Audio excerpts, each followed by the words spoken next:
The wedding invitation fell from Amara's trembling hands like a white dove with broken wings. Her 8-year-old daughter Destiny looked up from her coloring book at the kitchen table, crayon frozen mid-stroke as she watched her mama's face crumble into 1,000 pieces.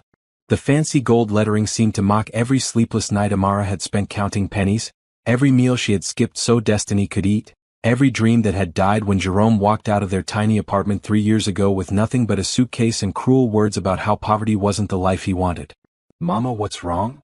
Destiny's small voice cut through the silence like a knife through butter. Her brown eyes, so much like Amara's own, were wide with worry. At 8 years old, she had already seen too much sadness in her young life. Amara picked up the invitation with shaking hands, reading the words again as if they might change. "Jerome Patterson and Candace Montgomery request the honor of your presence at their wedding ceremony." Below that, in smaller print, a handwritten note that made her stomach turn. "Amara, I want you to see what real success looks like. Bring Destiny. Jerome." The apartment around them seemed to shrink. The peeling wallpaper, the second-hand furniture they had bought piece by piece from garage sales, the water stain on the ceiling from the upstairs neighbor's broken pipe last winter, everything screamed of their struggle. Amara had been working 2 jobs since the divorce, cleaning offices at night and tutoring children during the day, but it was never enough. The bills kept coming like waves against a crumbling shore. She remembered the day Jerome left like it was yesterday. He had stood in this same kitchen, his face cold as winter, telling her that he couldn't live like this anymore. "I want more than this, Amara. I want a woman who can help me build something, not drag me down." Those words had cut deeper than any knife ever could. "You reading something sad, Mama?" Destiny asked, sliding off her chair to come wrap her thin arms around Amara's waist. The little girl's school uniform was getting too small, the hem of her skirt rising higher each week, but there was no money for new clothes yet. Amara folded the invitation and tucked it into her apron pocket. She couldn't let Destiny see her fall apart. Not again. The child had already given up her own dreams too many times. Just last month, when all the other kids in her class were talking about their summer camp plans, Destiny had quietly told her teacher that she preferred staying home with her mama anyway. "It's nothing, baby girl. Just some grown-up stuff." Amara forced a smile and smoothed down Destiny's hair, which was pulled back in 2 neat braids with the rubber bands they had found on the sidewalk last week.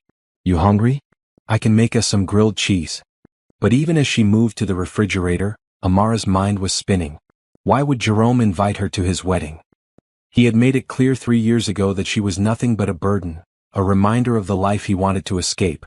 She had heard through mutual friends that he was doing well now, working at some big company downtown, living in a fancy neighborhood on the other side of town. The refrigerator hummed as she opened it, revealing its sparse contents. A half loaf of bread, some cheese slices, a carton of milk that would expire tomorrow. She had learned to make magic with very little, but some days the magic felt more like a cruel trick. As she buttered the bread, Amara's thoughts drifted to the woman Jerome was marrying. Candace Montgomery. Even the name sounded rich, like crystal glasses and silk dresses. Amara had Googled her once, late at night when loneliness ate at her like acid. The woman was beautiful, with perfect hair and clothes that probably cost more than Amara made in 6 months.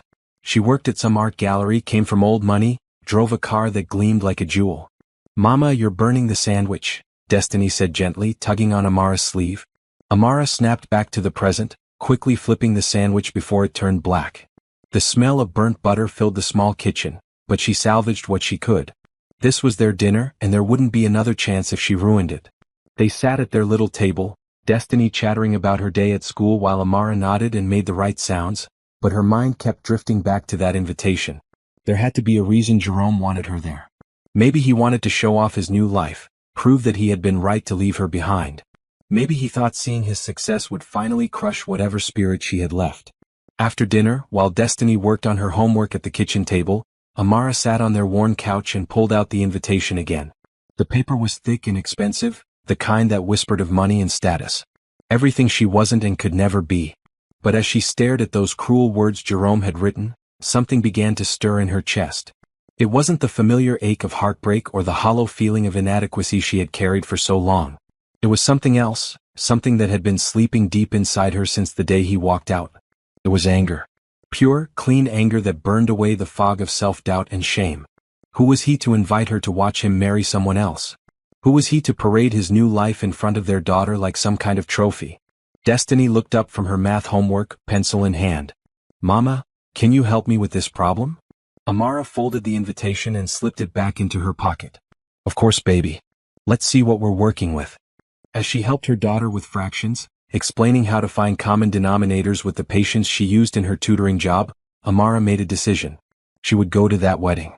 Not because Jerome wanted to hurt her, but because it was time for him to see what he had really thrown away. She had spent 3 years believing his words, believing that she was nothing but a poor woman with nothing to offer. But as she looked at her daughter's concentrated face, at the way destiny bit her lip when she was thinking hard, at the drawing she had made that morning of their little family of 2 with big smiles and rainbow hearts, Amara realized something. She had been building something all along. She had been creating a life of love and strength and determination, one day at a time, one small victory at a time. Jerome had walked away from them, and maybe it was time for him to see what real success looked like. The invitation crinkled in her pocket as she hugged Destiny goodnight later that evening. 3 weeks. She had 3 weeks to prepare for whatever Jerome had planned. 3 weeks to show him and his new bride and everyone at that wedding exactly who Amara Thompson really was. As she turned off the lights and settled into bed, Amara didn't feel scared anymore. She felt something she hadn't felt in a long time. She felt ready. The morning sun struggled through the thin curtains of their apartment, casting long shadows across the living room where Amara sat with her laptop balanced on her knees. It was 5 a.m., that quiet hour before the world woke up and demanded everything from her. This was her time, the only hour in the day that belonged completely to her. She had been working on something for the past year, something she hadn't told anyone about, not even her best friend Shanice. Late at night, after Destiny was asleep and the dishes were done and the laundry was folded, Amara would open her laptop and work on her online tutoring business. She had started with just one student, a little boy whose mother had found her through a community board posting.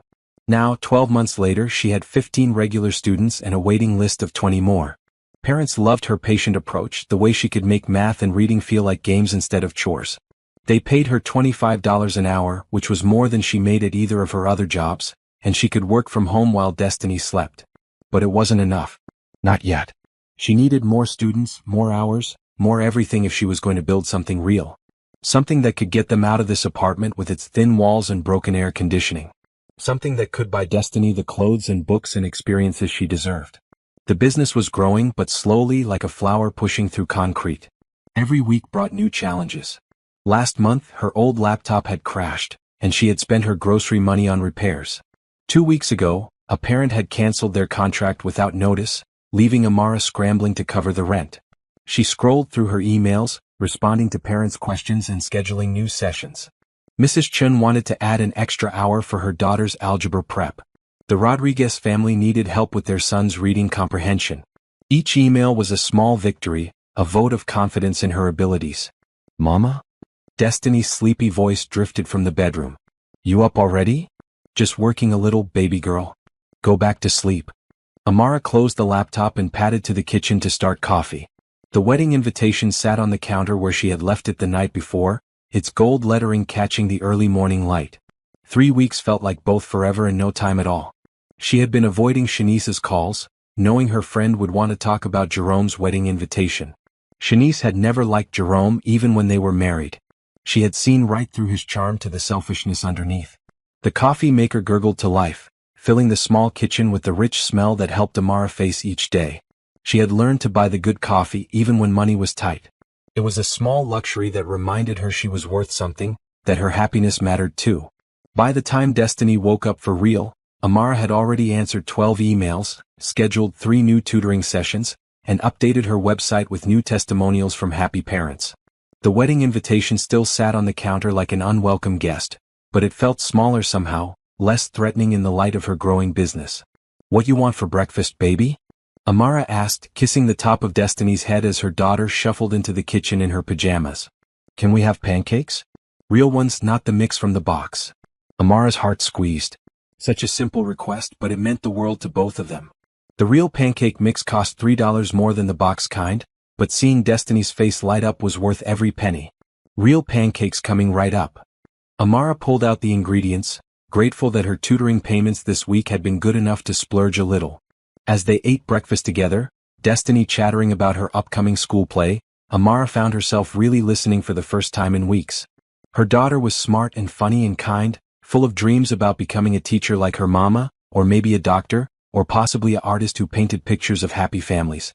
Mama, you know what Mrs. Patterson said yesterday? Destiny asked, syrup dripping from her fork. Amara's stomach clenched. Mrs. Patterson was Jerome's mother, who still saw Destiny every other weekend.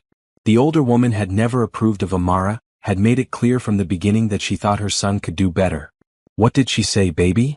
She said Daddy's getting married to a really pretty lady, and I'm gonna have a new stepmama soon. Destiny's voice was carefully neutral, the way kids learn to be when they're protecting their parents' feelings. She showed me pictures on her phone. The lady has really long hair and a big smile. Amara's fork stopped halfway to her mouth. How do you feel about that, Destiny? The little girl shrugged, suddenly very interested in cutting her pancakes into perfect squares. I guess it's okay. Mrs. Patterson says she's nice. But she looked up at Amara with those wise eyes that seemed too old for her face. I told her I already got the best mama in the world, so I don't really need another one. The words hit Amara like a warm wave, washing away some of the pain that had been sitting in her chest since yesterday. This child, this beautiful, brave little girl, was worth more than all of Jerome's success and Candace's money combined. You know what, Destiny? I think we should do something special today. Just us girls. Like what? Like maybe we go to the library and get some new books, then stop by the park for a picnic lunch. Would you like that? Destiny's face lit up like Christmas morning. Really? Even though it's not a weekend? Really? Sometimes mamas need to take a day off to spend with their favorite daughter. I'm your only daughter, Mama, Destiny giggled. Which makes you extra special. They spent the day together, wandering through the children's section of the library, spreading a blanket under their favorite tree at the park, sharing peanut butter sandwiches and dreams about the future. For a few hours, Amara forgot about Jerome and his wedding and all the reasons why she wasn't good enough. But that evening, after Destiny was asleep, the invitation seemed to call to her from the kitchen counter. She picked it up again, studying the elegant script, the expensive paper, the casual cruelty of Jerome's handwritten note. Maybe he was right. Maybe she was still the same woman he had left behind, still struggling, still poor, still not enough. Her tutoring business was growing, but it was small compared to whatever Jerome had built with his corporate job and his wealthy fiancé. She almost threw the invitation in the trash right then. Almost decided to save herself the humiliation of showing up at his perfect wedding in her second-hand dress with her second-hand life. But then she remembered Destiny's words from that morning. I already got the best mama in the world. She remembered the trust in her students' eyes when they finally understood a difficult concept. She remembered the pride in her voice when she told clients about her daughter's straight A's and kind heart. Maybe Jerome thought success was about money and status and marrying the right person. Maybe he thought leaving them behind had been the smart choice. But sitting in her small apartment, surrounded by the evidence of the life she had built one careful piece at a time, Amara knew something Jerome had forgotten. Success wasn't about what you could buy. It was about what you could build with love and patience and determination. It was about showing up every day for the people who mattered. It was about raising a child who knew she was worth something, who believed in herself and her dreams. Amara folded the invitation and put it in her purse. She would go to Jerome's wedding. Not to prove anything to him, but to prove something to herself. She was enough, exactly as she was, and it was time for her to believe it. The knock on the door came at 7 p.m. on a Tuesday, just as Amara was helping Destiny with her science project about the solar system. They had spread construction paper and glue sticks across the kitchen table, creating a colorful model of planets that would make Mrs. Rodriguez proud. Who could that be? Amara wondered aloud, wiping glue from her fingers as she headed to the door. Through the peephole, she saw a woman she didn't recognize, well-dressed, nervous-looking, clutching a designer purse like a shield. Amara opened the door cautiously, keeping the chain latch engaged. Can I help you? Are you Amara Thompson? The woman's voice was soft, uncertain. She was pretty in that polished way that spoke of expensive salons and personal trainers, her blonde hair perfect despite the evening humidity. Yes. Who's asking? The woman took a deep breath. I'm Candace Montgomery. I think we need to talk. Amara's world tilted sideways. Jerome's fiancée was standing at her door, looking nothing like the confident socialite Amara had imagined. Instead, she looked tired and worried, like someone carrying a secret too heavy for her shoulders. Mama, who's at the door? Destiny called from the kitchen. Just someone for Mama, baby. Keep working on Jupiter. Amara stepped outside, closing the door behind her. What do you want? Candace looked around the apartment complex's narrow hallway, taking in the flickering fluorescent light and the sound of someone's television playing too loud through thin walls. Could we maybe go somewhere to talk? There's a coffee shop around the corner. No. Amara crossed her arms. Whatever you have to say, you can say it here. My daughter's inside doing homework and I'm not leaving her. Something in Candace's face softened. You're a good mother. Jerome talks about Destiny sometimes. Says she's smart like you. Jerome talks about us? The words slipped out before Amara could stop them, betraying the hurt that still lived in the corners of her heart. Candace nodded, then seemed to remember why she was there. That's actually why I'm here. About the wedding invitation. I didn't know he sent it to you until yesterday. I found a copy in his desk drawer. And I don't think you should come. The words hit Amara like a physical blow. Here was Jerome's perfect fiancé, telling her she wasn't welcome at a wedding she didn't even want to attend. Excuse me? Please let me explain. Candace glanced around nervously. It's not what you think. I'm not trying to keep you away because I'm jealous or threatened. I'm trying to protect you. Protect me from what? Candace's hands twisted around her purse strap. From Jerome. From what he's planning. The hallway seemed to grow smaller around them. Amara leaned against her door, studying this woman who was supposed to be her replacement. Up close, she could see the shadows under Candace's eyes, the way her expensive clothes couldn't quite hide how thin she had gotten.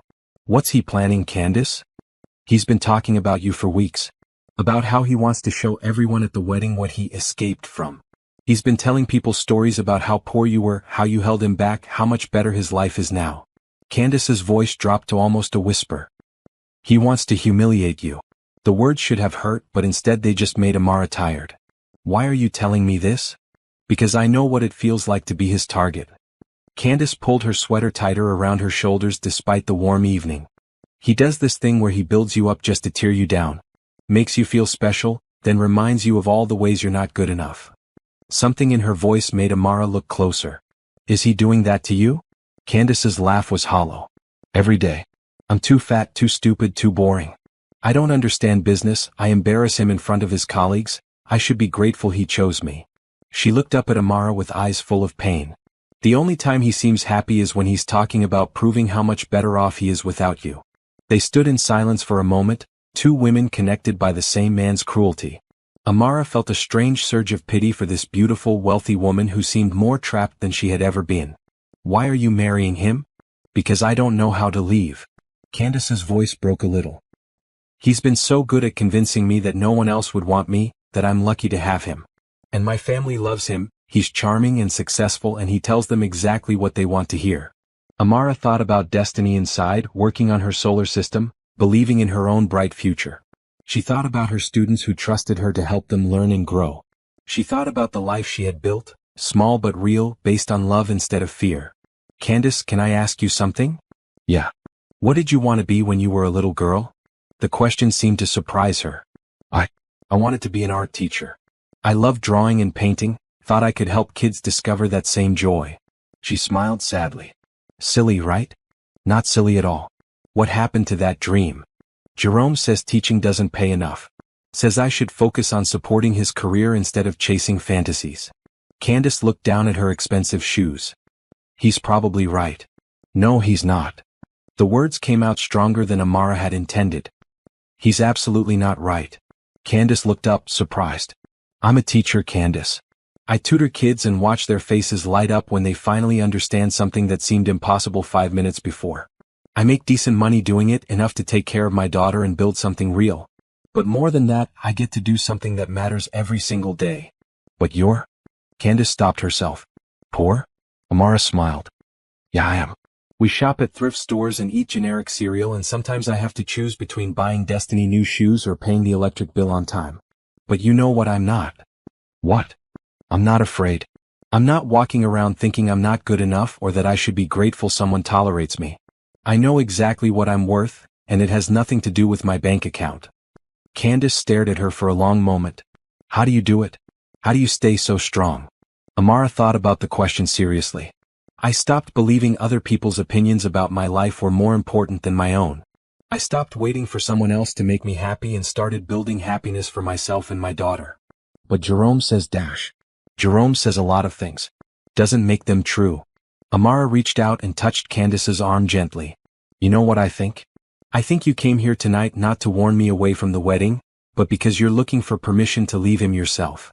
Tears started flowing down Candace's cheeks, ruining her perfect makeup. I can't. Everyone's expecting this wedding. The deposits are paid, the dress is bought, 200 people are coming. So I can't just throw it all away. Honey, you're not throwing anything away. You're saving yourself. Amara handed her a tissue from her pocket. And you're saving him from making the same mistake twice. They talked for another hour on that narrow hallway, two women who had never been enemies despite loving the same man. Candace told her about the art classes she had stopped taking, the friends Jerome had convinced her to drop, the dreams she had packed away in boxes like old clothes. When Candace finally left, she looked different somehow, lighter, like she had set down a weight she had been carrying for too long. I'm going to think about what you said. Think about what makes you happy, not what makes everyone else comfortable. After Candace left, Amara went back inside to find Destiny had finished her solar system project and was reading quietly on the couch. The apartment felt different somehow, fuller of possibility than it had an hour before. Everything okay, Mama? Destiny looked up from her book. Everything's perfect, baby girl. Just perfect. That night, as Amara tucked Destiny into bed, her daughter asked, Mama, why did Daddy leave us? It was a question that came up sometimes, usually when Destiny was tired or had been thinking too hard about things too big for an 8-year-old mind. Sometimes people make choices based on fear instead of love, baby. Your daddy was afraid our life wasn't good enough, so he went looking for something else. Do you think he found it? Amara smoothed her daughter's braids against the pillow. I don't know, sweetheart. But I know we found something pretty amazing right here. What's that? Each other. And that's enough for me. As Destiny drifted off to sleep, Amara sat by her bed thinking about Candace and Jerome and the wedding invitation that had started this whole mess. Tomorrow she would call her friend Shanice and tell her everything. Tomorrow she would make some decisions about her business and her future and maybe even about that wedding. But tonight she was content to sit in her small bedroom, listening to her daughter breathe, knowing that whatever happened next they would face it together. The call came at 6 a.m. on a Friday morning, 2 weeks before Jerome's wedding. Amara was already awake, sitting at her kitchen table with her laptop, working on lesson plans for her tutoring students, when her phone buzzed with an unknown number. Hello, she answered cautiously. Amara? This is Mrs. Davis from next door. I'm sorry to call so early, but I think you need to know something. Mrs. Ruby Davis was 72 years old and had lived in the apartment complex longer than anyone. She kept an eye on everyone, especially single mothers like Amara, and had become like a grandmother to Destiny over the years. What's wrong, Mrs. Davis? That fancy woman was here again last night. The one who came to see you earlier this week. She was sitting in her car outside for hours just crying. I finally went down to check on her. Amara's heart sank. Candace, is she okay? Physically, yes. But that girl is in a world of hurt. She told me about the wedding, about your ex-husband, about how scared she is. Mrs. Davis paused. Amara, baby, I think she needs a friend right now. After she hung up, Amara couldn't concentrate on her lesson plans. She kept thinking about Candace, alone in her car, too afraid to go home and too afraid to leave. She knew that feeling, remembered those long nights during her marriage when Jerome's words would cut so deep she couldn't sleep. By lunchtime she had made a decision. She called Shanice to watch Destiny after school and drove to the address she had gotten from Mrs. Davis, Candace's apartment in the expensive part of town. The building was everything Amara had expected. Marble lobby, doorman in a uniform, elevator that didn't shake when it moved. Candace's apartment was on the 20th floor with a view of the city that probably cost more than Amara made in a year. Candace answered the door in sweatpants and a t-shirt, her perfect hair pulled back in a messy bun. She looked younger without all the makeup, more fragile. Amara? How did you? Mrs. Davis told me about last night. Can I come in? Candace's apartment was beautiful and empty at the same time. Expensive furniture that looked like it came from a magazine, artwork that probably cost a fortune, but no photographs, no personal touches, nothing that said a real person lived there. I've been thinking about what you said, Candace began, leading her to a living room that looked like a hotel lobby. About being brave, about choosing happiness over comfort.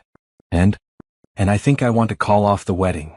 The words hung in the air between them like a butterfly landing on a flower, delicate, beautiful, and ready to fly away if you moved too fast. What changed your mind? Candace sat on her perfect white sofa and pulled her knees up to her chest. Yesterday Jerome called me to his office to look at the wedding favors.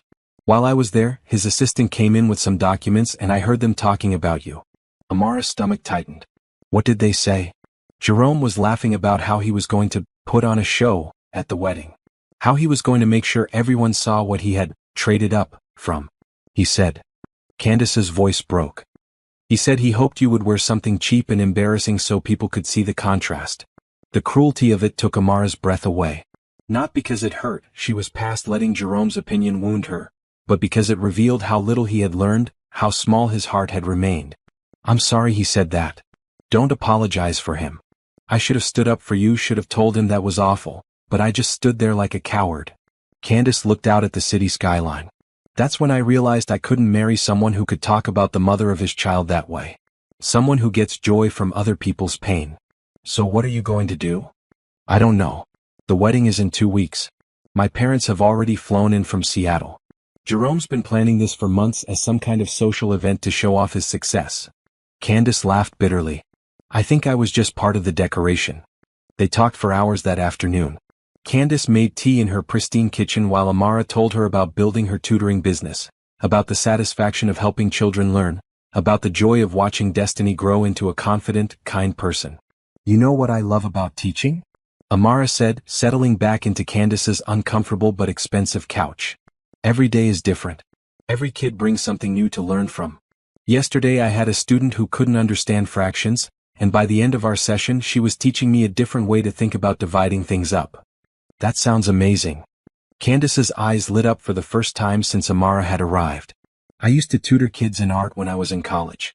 There was this one little boy who said he couldn't draw, but by the end of the semester he was creating these incredible landscapes with just colored pencils. Why did you stop? Jerome said it was a waste of time. That if I wanted to help kids, I should donate money to charity instead of playing around with crafts. Candace's voice got small. He makes everything I love sound stupid. That's not love, Candace. That's control. As the afternoon wore on, they started planning. Not a wedding but an escape. Candace had her own savings account that Jerome didn't know about, money her grandmother had left her that she had been too afraid to spend. She had friends from college who had been asking her to visit for years. She had dreams that had been packed away but not destroyed. What if I don't call off the wedding? Candace said suddenly. What if I just don't show up? That would certainly send a message. But it would be so embarrassing for everyone. His family, my parents, all those guests. Amara thought about Jerome standing at the altar in his expensive suit, waiting for a bride who would never come. For a moment, she felt a flicker of something that might have been sympathy. Then she remembered his cruel words about hoping she would dress poorly for his entertainment. Candace, whose embarrassment matters more. Theirs for one day or yours for the rest of your life. That evening, Amara picked up Destiny from Shanice's house and told her friend everything. Shanice listened with wide eyes, occasionally shaking her head at Jerome's continued awfulness. So she's really going to leave him at the altar? Shanice asked after Amara had finished the whole story. I think so. She's scared, but she's more scared of marrying him than she is of disappointing everyone else. Good for her. That man needs to learn that he can't treat people like trophies he can trade in when he gets bored. Shanice, can I ask you something? Shoot. Do you think I should still go to the wedding? Her friend was quiet for a long moment. Why would you want to? I'm not sure I do want to. But part of me feels like I need to see it through. Face whatever Jerome had planned and show him it can't hurt me anymore. Even if Candace isn't there? Especially if Candace isn't there. That night, after Destiny was asleep, Amara sat at her kitchen table and wrote in the journal she had started keeping since the divorce. She wrote about Candace's courage, about the strange friendship they had formed over their shared experience of Jerome's cruelty. She wrote about her daughter's laughter that morning, about the way her students' faces lit up when they finally understood a difficult concept. She wrote about success and what it really meant, about building something with love instead of fear, about the difference between having everything and having enough. And finally, she wrote about the wedding and what she planned to do when Saturday morning came. 2 weeks later, she would stand in front of her closet choosing what to wear, not because she cared what Jerome thought, but because she wanted to look in the mirror and see exactly who she had become, a woman who knew her worth, who had built something beautiful from the ashes of her old dreams, who was raising a daughter to believe in herself. She would go to Jerome's wedding, but not as the broken woman he had left behind. She would go as Amara Thompson, successful businesswoman, devoted mother, and survivor of his small-minded cruelty. She would go to show herself that she was free. Saturday morning arrived with the kind of golden sunshine that makes promises feel possible. Amara woke early, not from anxiety but from the quiet excitement of someone about to complete a long journey. She had made her decision, and today she would close this chapter of her life once and for all. The dress hanging on her closet door was not expensive, but it was perfect. Deep navy blue, fitted but not tight, with small buttons down the back that Destiny had helped her fasten during their practice session the night before. She had found it at a consignment shop 2 years ago and had been saving it for a special occasion. Today felt special enough. "Mama, you look like a queen," Destiny said, bouncing on Amara's bed as she watched her mother get ready.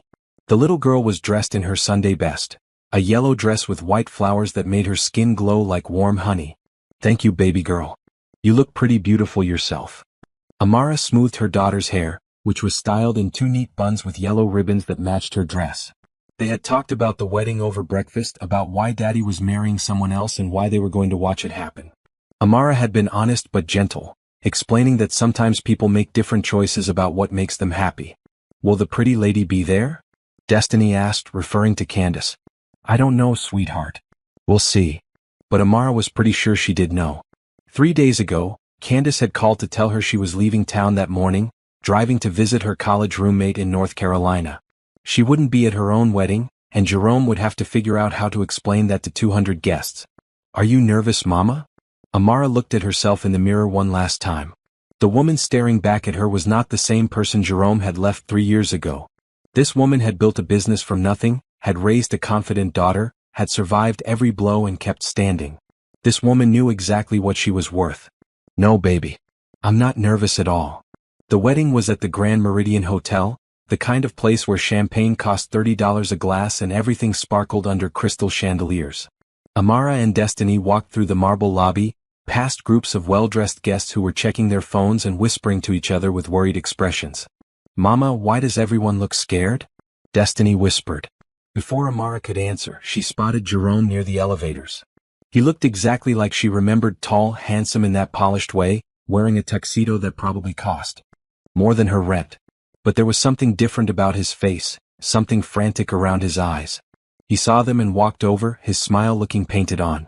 "Amara, you came." His eyes swept over her dress, her hair, looking for something to criticize but finding nothing. "Hello, Jerome. You remember Destiny?" "Of course. Hi, sweetheart." He bent down to his daughter's level, and for a moment his smile became real. Whatever else was wrong with Jerome, he did love their child. "Hi, Daddy. Your suit is very fancy." Destiny's voice was polite but careful, the way she had learned to be around her father. "Thank you." Jerome straightened up and looked at Amara again. "I'm surprised you decided to come. You invited us, remember? Said you wanted us to see what real success looked like." Something flickered across his face, embarrassment maybe or shame. "Yes, well, there's been a small complication." "Oh. She's running late. Very late. We might need to postpone the ceremony a bit." Amara nodded gravely as if this news was surprising. Around them, more guests were gathering, their whispers growing louder. She could hear fragments of conversation. "Where is she? This is so embarrassing. Maybe she's stuck in traffic?" "I'm sure she'll turn up," Amara said kindly. "Sometimes the most important decisions take time." Jerome's jaw tightened. "She'll be here. She has to be here. Because of all the money you spent? All the people who came to watch. Because she loves me." But his voice lacked conviction, and Amara could see the truth creeping into his eyes. Candace wasn't late. Candace was gone. "Jerome, can I ask you something?" "What?" "When you invited me here, what were you hoping would happen?" He looked around at the gathering crowd of confused guests, at his parents who were arguing quietly near the wedding planner, at the wedding photographer who was checking his watch. "I wanted..." He stopped, seeming to really think about it for the first time. "I wanted to prove that leaving you was the right choice. And do you feel like you've proven that?" Before he could answer, Destiny tugged on Amara's dress. "Mama, can we sit down? My feet hurt in these fancy shoes." "Of course, baby." Amara looked at Jerome one last time. "I hope you find what you're looking for." They found seats in the back of the ceremony space, where rows of white chairs faced an altar decorated with flowers that probably cost more than most people's cars. The guests were getting restless now, checking their phones, whispering more loudly. Jerome's best man appeared and whispered something in his ear. Jerome's face went white, then red, then seemed to crumple entirely. He nodded and walked to the front of the room. "Ladies and gentlemen," he said, his voice carrying over the crowd, "I regret to inform you that today's ceremony has been cancelled. Candace has decided that she can't go through with the wedding." The room erupted in gasps and whispers. Some people looked sympathetic, others shocked, and a few seemed almost relieved as if they had been expecting this. Destiny looked up at Amara with wide eyes. What happened to the pretty lady? She decided to choose her own happiness instead of everyone else's expectations. Is that good? I think it's very good, baby girl. As the crowd began to disperse, some guests heading to the reception anyway, the food was already paid for after all, others making awkward exits, Jerome found his way back to where Amara and Destiny were sitting. "She left me a note," he said, sinking into the chair beside them. "Said she couldn't marry someone who thought love meant making other people smaller." Amara studied his face, looking for signs of heartbreak or anger, but mostly she saw confusion, as if he was genuinely puzzled by Candace's choice. "I'm sorry, Jerome. I know this isn't how you planned to spend today." She said you talked to her. Multiple times. His voice wasn't accusatory, just tired. She needed someone to listen to her. To remind her that she had choices. "So you convinced her to leave me?" Amara shook her head. "I convinced her to listen to herself. There's a difference." They sat in silence for a moment, watching the wedding planner directing staff to remove the floral arrangements, watching Jerome's parents console each other near the now empty altar. "I made a mistake, didn't I?" Jerome said quietly. "With you, I mean. 3 years ago. You made the choice that felt right to you at the time. But it was wrong. Wasn't it?" Amara looked at her daughter, who was quietly drawing pictures on the back of the wedding program with a crayon she had found in her purse. She looked at the room full of expensive decorations that couldn't hide the sadness of a love that had never really existed. She thought about Candace, probably somewhere on I-85 by now, driving toward a future she was choosing for herself. "Jerome, do you remember what you said to me the day you left?" "I said a lot of cruel things. I was angry and frustrated and I took it out on you. You said you wanted a woman who could help you build something, not drag you down." "Yeah. Do you know what I've built since then?" He looked around at her second-hand dress, at Destiny's yellow outfit that had clearly been worn many times before. "I don't know." "What?" "A business that serves 30 families and has a waiting list of people who trust me with their children's education. A daughter who knows she's loved and valuable and can become anything she dreams of. A life where I wake up every morning excited about the day ahead instead of afraid of the next criticism." Jerome was quiet for a long moment. "That sounds like success." "It is success. Just not the kind you were looking for." "Daddy?" Destiny looked up from her drawing. "Are you sad about the pretty lady leaving?" Jerome knelt down to her level again.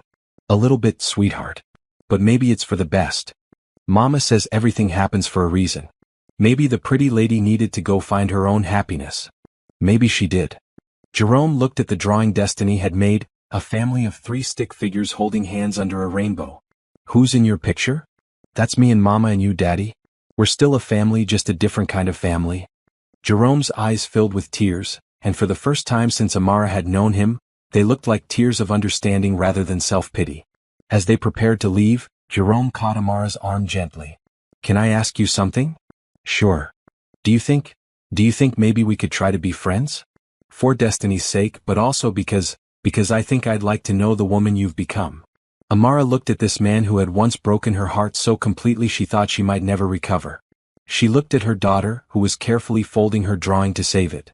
She thought about Candace, somewhere on a highway, discovering what it felt like to choose courage over comfort. "I think we could try that," she said. "But Jerome?" "Yeah. No more tests. No more trying to prove who's more successful or who made the right choice. Just be honest. Be kind. That's all any of us can really do." 6 months later, Amara's tutoring business had grown so much that she was able to hire 2 other teachers and move to a larger apartment with a real office where she could meet with students. Jerome had started therapy and was slowly learning how to build relationships based on mutual respect instead of power and control. Candace sent postcards from North Carolina, where she had started teaching art classes at a community center and was happier than she had ever imagined possible. Her last card had included a photo of a mural she had painted with her students, a rainbow of handprints surrounding the words, "We are enough." And Destiny?